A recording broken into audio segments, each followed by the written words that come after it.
with Fitness Chef Christine Joe. I am so excited, Vickie, today. She is a wealth of knowledge, and I'm super excited to see what she has to share with us all today. So I'm going to turn it right over to her, and she can take it from there. All right. Well, thank you so much for Christine for allowing me to be on your podcast. I'm really excited to meet you a little more one-on-one here, and because I've been diving into some of your stuff on Facebook, and I've been really excited to see some of your cooking. So I'm in awe. I'm in awe. I will tell you. No, likewise. I've been watching your Instagram, and everything is great. Thank you. Thank you. Well, like Christine said, my name is Vickie, and I am a certified life coach, health coach, therapist, and so I do a lot of different things. And what started my journey was many years ago. I've been a yo-yo dieter all my life, and you too. And the first time I remember ever dieting was when I was in the 3rd grade. And I share this often because it's kind of strange about it. Because in the 3rd grade, I was probably 7, 8, right? And my father was always dieting. Though my mom was very thin, she was never dieting, but my dad always was. And he had these cans of meal replacements in the fridge. And at that time, they were called Slender. It's been quite a few years ago. And now I guess they would be like NutriFast or something. I don't know. But Slim Fast, that would be it. So anyway, I look in the refrigerator and he's got a bunch of those drinks in there. And I'm only in the 3rd grade. So I read the instructions on the back of it, and it said that if you drink one of those in replacement of your meal, you would lose weight. So in my little child mind, I thought if you drink one and you lose weight, you drink 2, you're going to lose more. You drink 3, it's going to be even better. So I drank 3 of them, and they weren't that good either, to be honest with you. And I got in so much trouble for having drank these drinks of my dad. And that was just the beginning of how things transpired. And I would, all the way up into high school. I remember the summer before I started the 9th grade or 10th grade, I went on this really crash diet over the summer, and I lost a ton of weight. And so when I started back to school, it was like, oh my gosh, you look so good, and you're so thin, and all that stuff. Well, that was all right, but I did the same thing I always did, and I started eating my regular crap, and then no time I was back heavy again. Yep, it's a cycle. Did the same thing. It was like a big thing in college. They talk about the freshman 30. Well, mine was more than 30. Interesting thing is, a friend of mine and I were together, and she was very heavy. She was very obese. I was heavy, but not as much as she was. And we were in the dining hall one day together. And I remember that looking at her tray and thinking, oh my gosh, no wonder she's so heavy. Look at all the stuff she's eating. And I looked at my tray and it looked the same. And I thought, holy shit, no wonder I'm putting all this weight back on. So I started crash dieting again, which was the same thing I'd always done. And all the way into adulthood. And so I finally got to a place, and I would like to say it was the first time I had someone around me pass away or whatever. No, I thought about it then and wanted to do it then, but it was like I still could not make myself stick with it. I can say. Yeah. So finally I said, there's got to be an answer to this, because this is ridiculous. I can't continue doing this over and over and over again. And that's when I decided, I saw some little ad thing for a health coach. And I thought, well, that's interesting. Maybe what I could do is I could just become a health coach. And if I become a health coach, I will help me. And then if I never help another person, if it helps me, it's well worth the money. So at the time, it was a lot of money for me to spend. I spent it, and it was a year-long course. And I really started going deep into this. And the reason I chose this school, which is Health Coach Institute, if anybody's interested, is because their focus was not on just on nutrition or size. It was about habit change. Right. And so I learned so much about creating different things, different habits in people and helping them release those habits, which was instrumental for me. And then after I finished that, I went on and got my life coaching, and then I did a mastery program with them where I dove even deeper into the magic of habit change. And then I thought, well, I need to have one more punch because I could feel I had done all those things and I could feel myself starting to slip back. And luckily, I felt it pretty quick and I Mhm. didn't do a lot of damage because what usually happened was I would feel it a little bit and I think, well, I'll Roller do it later. coaster. And by the time I really did something, I was 50 pounds over, right? I feel And that. at this point, I was 75 pounds over.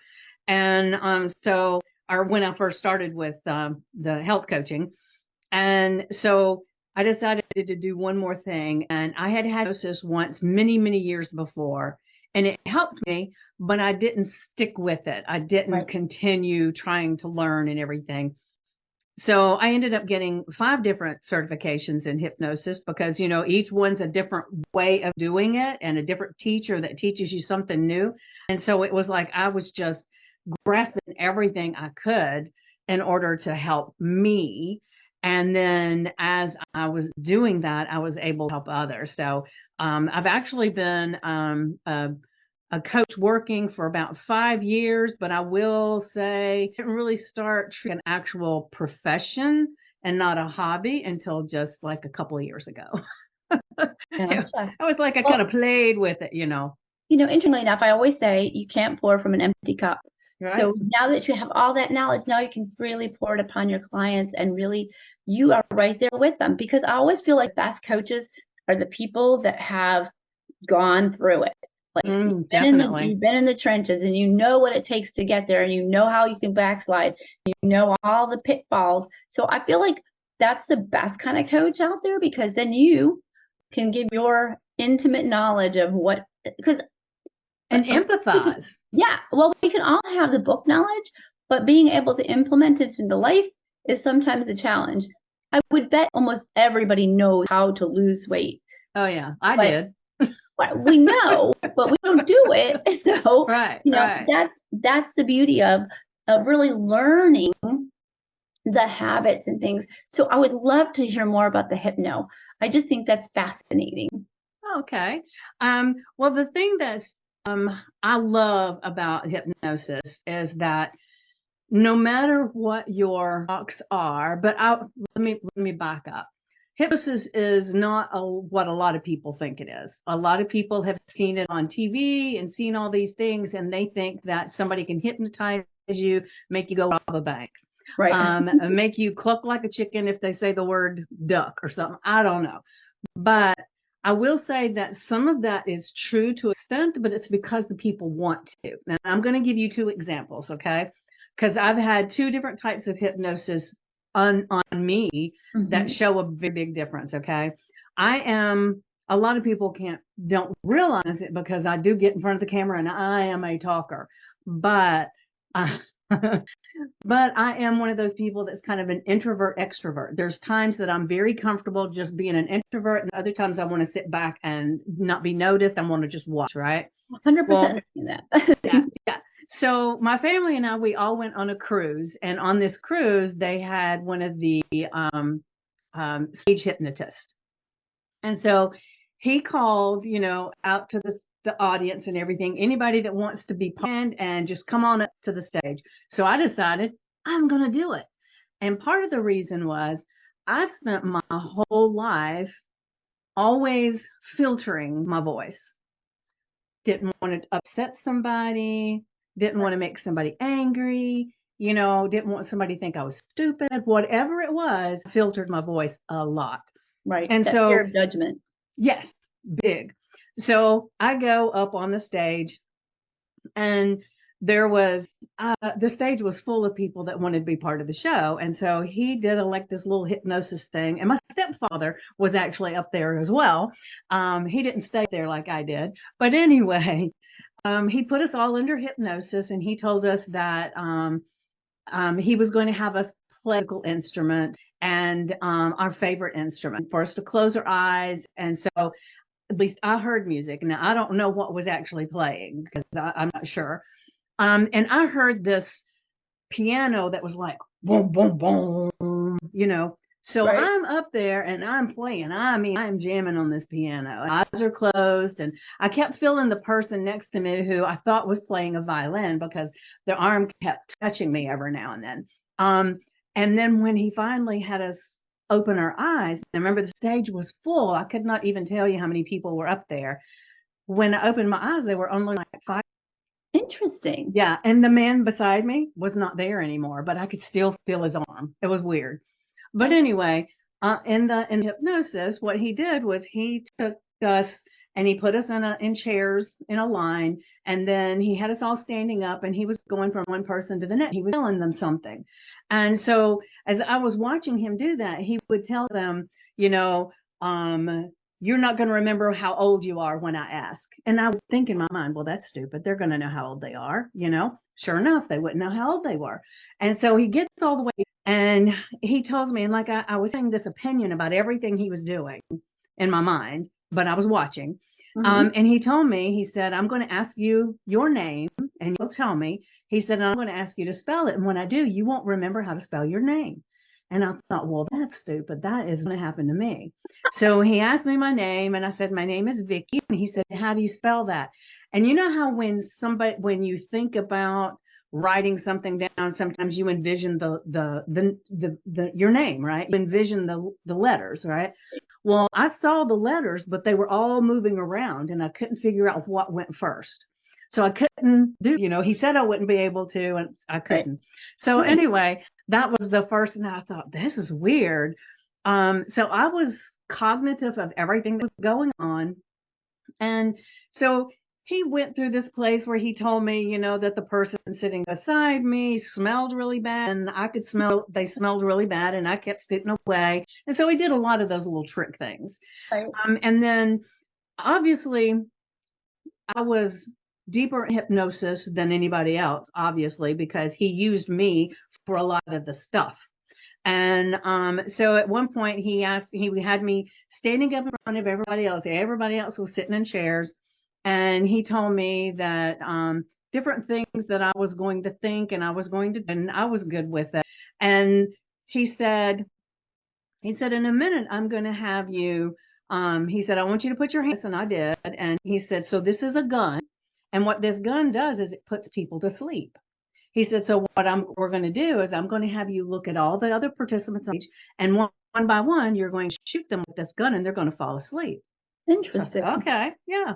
So I went to the first person, I pulled the trigger and they went poof, right to sleep. So I did it to every one of them. I said, oh my gosh, I need one of these at home. I had young kids, Right. I'm like, go to And sleep. so he had me sit down and put myself to sleep. And he had told us that we would go sit down, and then if he said the name, something, I don't remember what it was, that we would rush the stage like he was a star, and we would want to touch his shoes or his cloak or something. And so I'm sitting out there, he says the name, and I go running. Now, the reason I'm telling you this is because the only reason that worked was because I wanted so bad to get outside of me and to be able to do stupid stuff and Right. it be somebody else's fault. If somebody said, I can't believe you did that, I'd say, well, I was under hypnosis. Right. Right. Um, Give you that and freedom. yeah, so that's the way it was. Well, then the other instance of when I had hypnosis, I was doing hypnosis for weight loss. And she put me under, and it wasn't the first episode that she put me under, or the first session, but on this session, she had said there was some things in my past that was causing me to want to self-soothe with food. And so we were going to confront these people, right, in my imagination. Right. And so she had me going down the stairs, and she had the people at the bottom of the stairs on the little landing that I could see them. And so she's counting me down, and I'm all good with it. We got about halfway down, and I said, stop. And she said, what? And I said, I don't want to go any further. And she said, well, you said you wanted to confront these people. You wanted to get this out of you. And I said, I'm not ready. And she said, if you're sure. And I said, I'm not ready. And she said, okay. And then she took me in a different path. So I was very much in control of whether or not I wanted to continue that, because that was serious. That Right. felt, where the other one was fun. It got me out of my comfort zone. So I like telling those two stories because it shows they were both hypnosis, but they were very, very different. And so one allowed me to just let go, and the other one allowed me to say, nope, not ready. Right. And to So work inside. yeah. So I think to me, that's a really, really important thing to share so people understand it's not just somebody's taken over your mind. And Right. then Right. people who have never had hypnosis, a lot of times they think you feel this tremendous difference, and a lot of people just feel like they're sitting there with their eyes closed listening to you talk. They don't even realize they're hypnotized. It's not like you feel like you're floating away, or and then there's other times that you get so deep that your mind's wandering everywhere else and you're not even listening to the hypnotist. And then suddenly your mind will think, wait a minute, what did they just say? Did I hear that? And then you'll come back, but then you float away again. And that's when a lot of really wonderful change happens. You can get your conscious mind to be drifting off into nowhere land, and then your subconscious is listening intently and saying, ooh, that sounds like a good change, and we make change happen. I love it. Now tell me, do you do this online or do you do this in person or both? I do both. Right now, I primarily do most of it online. Even people that are local to me choose to do it on Zoom just so they don't have to drive and go somewhere. Right. Right. Um, but I have had many people that came because I work out of my home. I have an home. And so I do have a space set up where I can do in-person hypnosis, Uh-huh. but mostly it's remote and done on Zoom. How interesting. Oh, that's Hmm. awesome. Yeah. So I've heard you talk about a mosaic life. Can you give me a little explanation of what you mean by that? Yes, I love the term mosaic life, and that's in my podcast. Mhm. And what a mosaic life really is, it's that, when you look back on your life, there are some good things that have happened and some bad things that have happened. And everybody has that. Even if they have an amazing life, they've had things that weren't so good. Right. And so, what a mosaic life is taking all of those bits and pieces and putting them all together to make you who you are. And I like to refer to and I'm not always sure I'm say the name right, kitsu. It's a Japanese art of pottery Mhm. where the pottery that gets cracked, they fill it with gold, and it makes the pottery stronger and it makes it beautiful. And so they took something that was broken and made it amazing. And so I feel that's what we are as we travel through our life and we hit the bumps and the bruises and the bridges and the caves and whatever it is that we've had to go through, that it creates this wonderful space in us. And that's one of the things that my podcast is all about. It's people's stories, because I love a story where somebody says, this is the most horrible thing that ever happened to me, but today I think it was the biggest blessing I ever had. Right. And to me, that's what a mosaic life is. Love that. I love that. That's really cool. Tell me a little bit more about the podcast. Okay, well, let's see. I can't remember how many episodes I have now, but I actually started it in the beginning because remember I said I've filtered my voice forever. Yeah. It was to give myself a voice, and it's called Today's Dream, Tomorrow's Reality. And so in the beginning, it was just going to be about me talking about why we do the things we do, and because to me it's important for people to understand that most of the things that we do in our life are from habits and from things that people have told us. And if you go through life that way, you're not really making your own decision, Right. making your own life. And one of the things, if I don't know how much time we got, but one of the things Good. that I like to reference is there was a story I heard years ago, and it's about this woman who she's gotten married, and it's her first big Thanksgiving dinner that she's going to be cooking. And so her mom comes over to help her, and her mom's about to cut it in half, and she said, "Mom, why do we always cut this ham in half?" She said, "Well, I'm really not sure. Let's ask Grandma."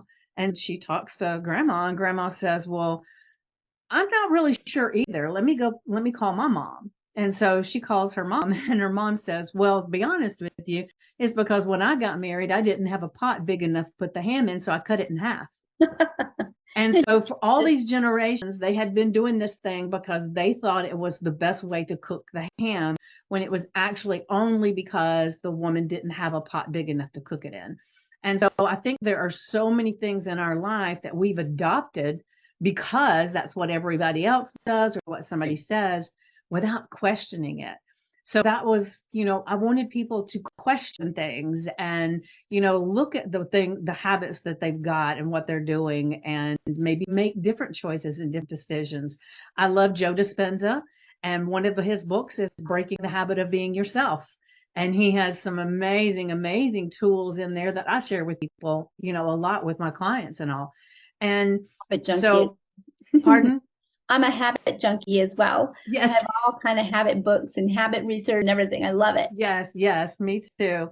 And so to me, it was giving myself a voice and, being able to just talk about these things that to me were important. And that's how it started. And then I was on in one of my groups, of a class that I had taken, and there was this woman that or this man that had put up a post, and it was something about he had diabetes and he had had an amputation and he was living life to the fullest. And I thought, ooh, I want to talk to him. So I reached out to him, and he was actually my first interview. He's not the first one in my queue because things got messed up at one point. So now he's not the first one in there, but he was my first interview. And then after that, every time I would get into a group and I would see someone that I saw had something amazing to tell, I would reach out to them. And not everybody said yes, but the one we're supposed to be on my podcast did. And it always works out that way. Yes, that's right. That's right. Happen, it's going to happen.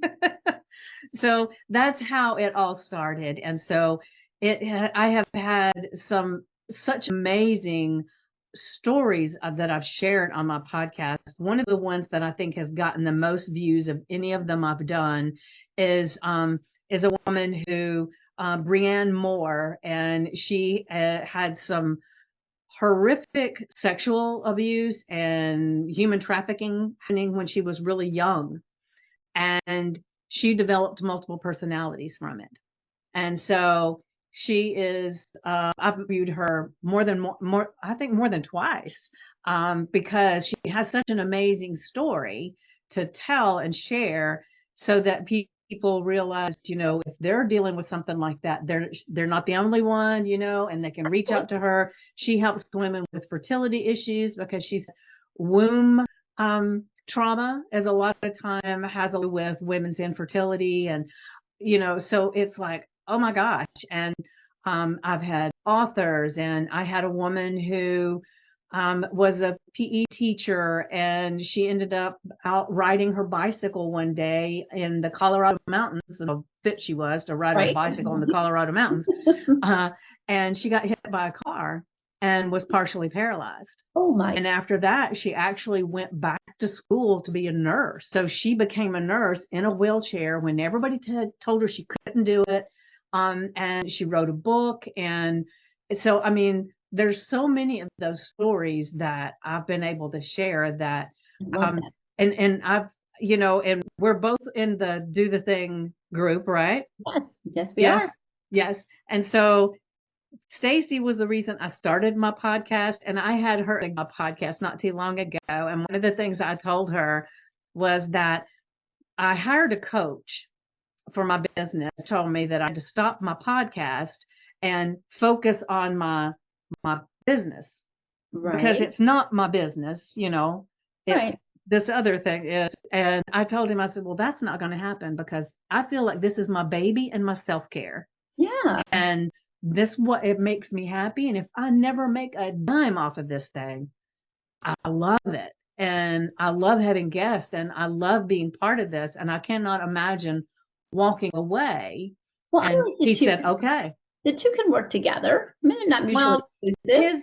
His whole thing was that he wanted me to be laser focused on one thing, because he said, and a lot of people say, if you split your focus in too many places, you do okay. But if you focus. It's kind of like the magnifying glass thing, if you Yes. put it on the paper, it's going to catch fire. But if you just have the sun on the newspaper, nothing happens. But And so, I also feel that you have to fill your heart up too. yeah, but I Yeah. don't think he understood how it was for me. Yeah. To him, Yeah. it was, I created a podcast. It was no big deal. And once I explained it to him, that this is my self-care, this is what brings me joy, and it enhances my business by giving me an outlet to just talk. And so then he said, okay, I get it. I also feel like when you listen to podcasts, you feel like you become friends with the host. Like you Mm-hmm. really get to know them as a person and the people that they bring on. And so who better to work than somebody you feel like you connected with? Mm-hmm. Even if you're not podcasting about your business, they do get to know you and Right. know what you do. So it kind of comes full circle. Yeah. Yeah. Like I don't pitch my business necessarily on my podcast. I share what I love. And I Yeah. love food and I love fitness and I love all those things pieces that come together. So really it's just about a conversation and I love the fact that we can get our voice out there because I'm like you. Stacy got me started. I had been in a podcast class. It was slow going. I just would never get started otherwise. But look, we would not have even met if we didn't get Right. started, right? So Right. sometimes it takes a good shove in the right direction. Right. Well, I know from my podcast, there's only a couple of people that I've had as guests that I knew who they were before I became a podcaster. Nobody else. And almost every one of, I've had a few that were referred to me because I had somebody that had such a good experience. They said, hey, my friend here needs to get on your podcast. Is that okay if I send them the information? Yes. But a lot of them have come from me seeing their story and saying you would be perfect for my podcast. But I wanted to touch on something really quick, if you don't mind. And it's Absolutely. how we, as coaches, we work together and we help one another. And I have a friend of mine that he and I went to the health coaching school together and in contact and everything. And he's a cancer coach. He's a stage 4 cancer survivor. And so I reached out to him to have him on my podcast. And then you know how it is, how God and the universe work. If you have something in front of you, then suddenly certain things start happening for you to connect, right? And so I hadn't had him on my podcast, but maybe a week or so. And suddenly in one of my groups, there was a woman that was wanting prayer warrior for her brother who was terminal cancer and was told to get his shit together because he was out the door, right? And so she wanted prayers. And so I just reached out to her and I said, hey, this name may not be anything you're interested in, but I've got this great friend that's a cancer survivor and he coaches. And I said, he was on my podcast. I'm going to send you the link to my podcast. Watch it. And if you're interested, then I can get you two connected. And, and you send things like that because I send them a lot. If I see anybody that's a cancer thing, I send his information. Some of them reach out, some don't. Well, she reached out. She said she'd watched it and that she wanted to get his information. So I connected them and I got a message from her just last week, I think it was. And she was telling me how much their life had changed since they had hired him. I love And that. her brother was on his deathbed. And now he's walking, he's up and about, and Oh, he's not healed by any means, but he's feeling that good. mental state. It's amazing. And she said, I just wanted to tell you once again how grateful I am that you connected us. And I've had him as a guest again since then because he's got such amazing stuff to share. And that's why I've been actually getting on my socials a little bit more lately, trying to get people to watch my podcast because I feel like there are so many things there that people don't have the opportunity to listen to. Right. And I can't get these people's voices out unless there's enough people listening. So I'm really working on doing whatever I need to do to create a little bit more visibility with my I'll share. podcast. I'll get it Pardon? out there. I'll share it. All Just right. Wonderful. every time a Wonderful. new episode, let me know. All right, I will. I will. I've recorded George's podcast last week, and I had some others that I had in the queue, so I'll be working on his over the weekend and putting it out, and I'll send it to you. Yeah. I've had quite a few clients that have had breast cancer, and then I have one really good friend who's dealing with stage 4 cancer now. He has a fantastic mindset, but who doesn't need help? Everybody needs help. Yeah. So I think it's Yeah. great that you get that out there. And I feel like it's all about connections. Yeah. It may not benefit us now, but as a whole, it benefits everybody to get the right information out there. So Right. it's super great that you can refer people. Yeah. And I love to do that.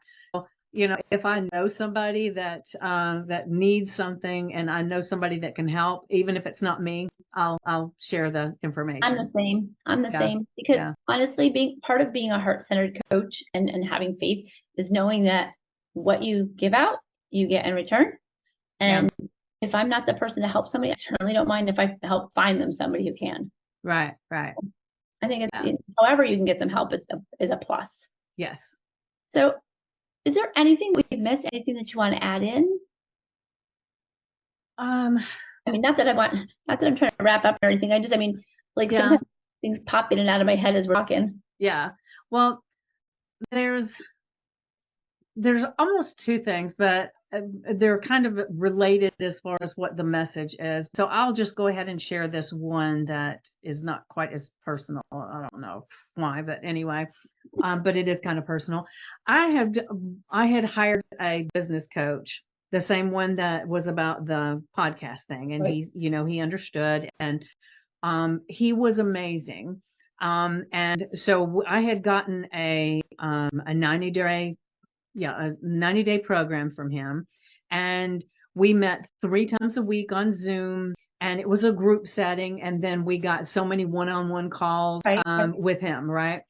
And so right at the beginning of the second week, I had my call with him, my personal call. And he helped me so much, different things set up on my socials, and he was amazing with the information that he gave. And he's kind of like one of those people that fills in the gaps. So I tell a story a lot about, and I know this sounds like a roundabout. Anyway, I tell this story a lot.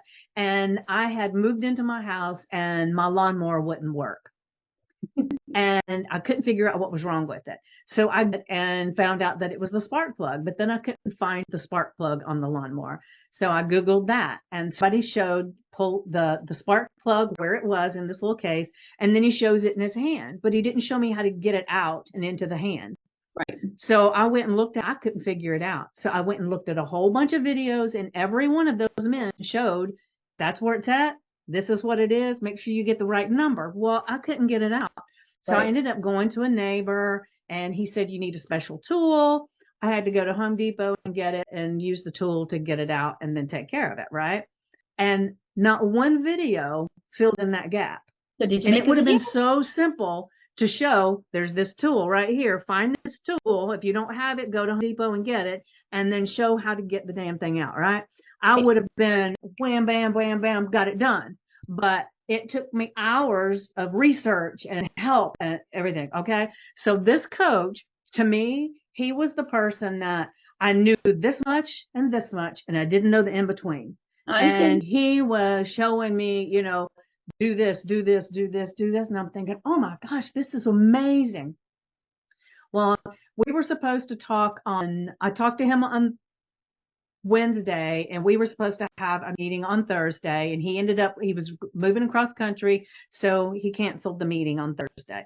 Then we were supposed to meet on Saturday, and he messaged us and he said, I'm so sorry. He said, I'm still not available to get onto the Zoom, so I'll make it up to you guys, I promise. Okay. Well, Tuesday came around, we were supposed to be meeting again, and we jumped into he would put the link into our little group Right. portal, right? Our Right. little group chat, and he wasn't showing up. Hmm. And so I just told him, I said, he's probably still in the process of moving. I'm going to send everybody a Zoom. Let's get on the Zoom. We'll carry on. We'll do all of our stuff. I'll record it and we'll give him the recording, and he can critique and tell us what else we need to do. I like that. Okay. So that's what we did. that late that afternoon, we got notified that he had died. What? He died. Oh my gosh. And it was like, I mean, we were all just You like have a heart attack? flabbergasted. No, and I don't really want to get into what it Yeah, no, is. that's okay. I mean, Yeah, but it was a sudden thing, right, and nobody was expecting. So it was, I mean, I was just blown away. And now I've still got the use of the portal. I paid for his education, right? right. So until the end of the year, I guess it's paid up till the end of the year. And so I get on there, and every one of the videos, he ends it with, now, if you have any problems implementing this, I'm just a phone call away. I'll be right there. And he was. Every time I need him, I would message him and he would be popped right on there. We'd get on a Zoom, whatever. Right. And so it's like we make all of these broad statements of, I'll be there tomorrow. We'll do that next week. I can't do it right now because I'm busy. So let's schedule something for next month. And you We never do know. that all the time. And we're not promised tomorrow. Right. And I think it's really important not to be morbid or anything, but to really embrace the fact that we don't know when our time is ending. Yeah. And the other story I was going to share, and I'll just touch on it just a bit because it's a death. That's why. But my husband had a heart attack and passed away at 43. I'm sorry. A massive heart attack. And at the time, I had a 16-year-old son and a 7-year-old daughter. And Wow. one of the hardest things I ever had to do in my life was to tell my 7-year-old daughter that her father had died. Right. And dealing with all the things that came with it. But I had talked to him, in the morning and was gone. They called me and said, attack, which it was the second one. He's had a heart attack. And I go to the hospital and the doctor comes in and she just says, I'm sorry to tell you he died. And it was like, and then things really hit me it was a little different because it was my children's father that had passed away. But the feeling was the same as far as we don't know how much time we have. Say, I love you when you want to say, I love you. Say, I want to see you today. Say, whatever it is, say it. And also, I think too, so many people are after the perfect body, the perfect life, the perfect everything. We have to realize we have all that within us. It's okay to be slightly imperfect. We're all after that, but just to enjoy every single day, it's such a gift. Mm-hmm. I'm so sorry that happened to you. My husband's father passed away when he was 3, sudden heart attack as well. His older brother was 7, and his oldest brother was 10. And it's just, it's devastating. It never feels. My daughter is now, she was 7 when he passed, and she is 29. And she still has moments that she can't talk about it, I believe that. My husband, he's 3, and he still remembers the funeral. Yeah. Well, my daughter wouldn't go. She wouldn't go to the funeral. That's understandable. Yeah. But back to what you were just saying about we're trying to get the perfect body and everything. And I'll just share, before my husband passed away from this heart attack and before he had his first heart attack, I was always heavy while we were married, and it drove him crazy. And he picked at me about my weight all the time, all the time. Not to say anything bad about him, but he was vicious with it sometimes. Get it? And he would say, well, it's not because I don't like you as you are, but I want you to be healthy. Right. That's what he would say. Exactly what my father said to me. Yeah. So we, at this one point, we were living in a little small town, and we had one of those little hometown doctors. And so we both went in separately and got our blood work done, but we met with the doctor jointly together. And the doctor, and I was 75 pounds overweight at the time, and maybe just a little bit less, I can't remember. But the doctor looked at me and he said, we got all your blood work back. And he said, and you're great. And then he turned and looked at my husband, who didn't need to lose anything. If anything, he could have lost 3 to 5 pounds, Right. And he said, and you, on the other hand, you need some work. He had high cholesterol, high triglycerides, low LDL. I mean, it was all the things that he needed, he didn't, and all the things he didn't need to have high were high.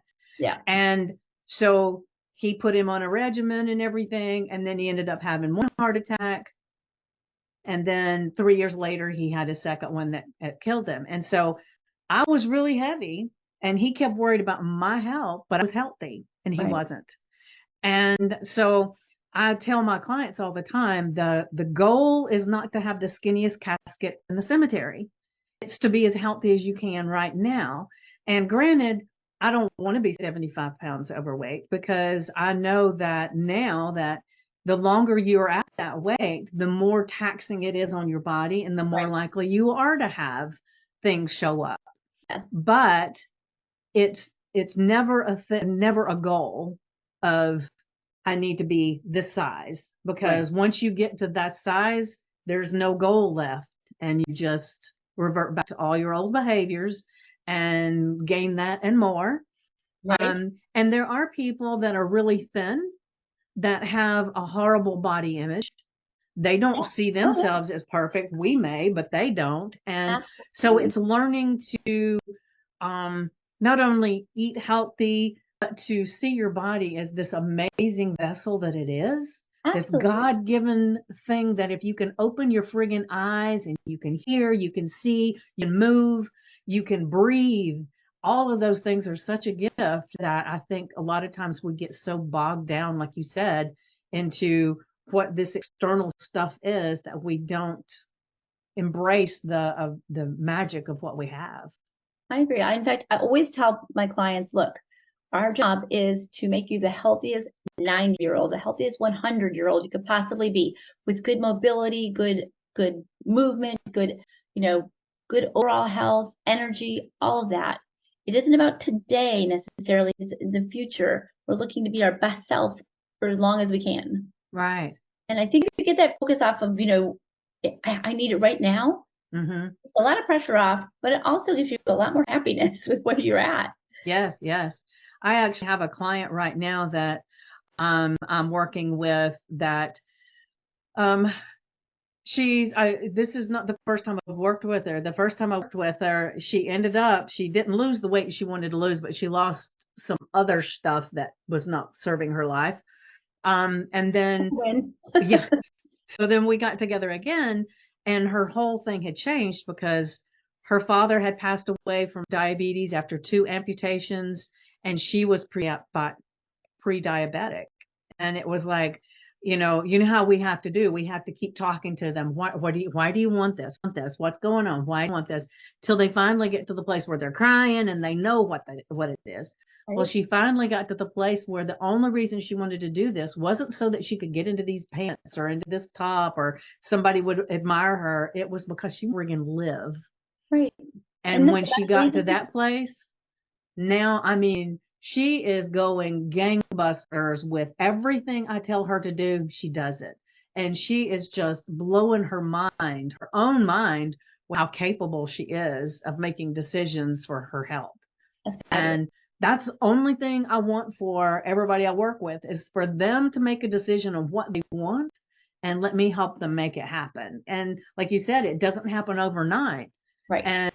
But if you have your vision on this end goal, this is where I want to be, and you can make peace with where you're at, that's the trick. Yep. Then we can help you bridge that gap, kind of like it was getting the tool to take the thing out of the lawnmower, right? Let's go back to that for a second. I think you need to make a video for all us ladies on how you actually do it. Since the guys messed it up, you need a video for the ladies. I'm going to tell you something. I actually rented a car and I could not figure out how to open the gas tank. Like, I was 15 minutes at the gas station, popping the thing, looking for the button.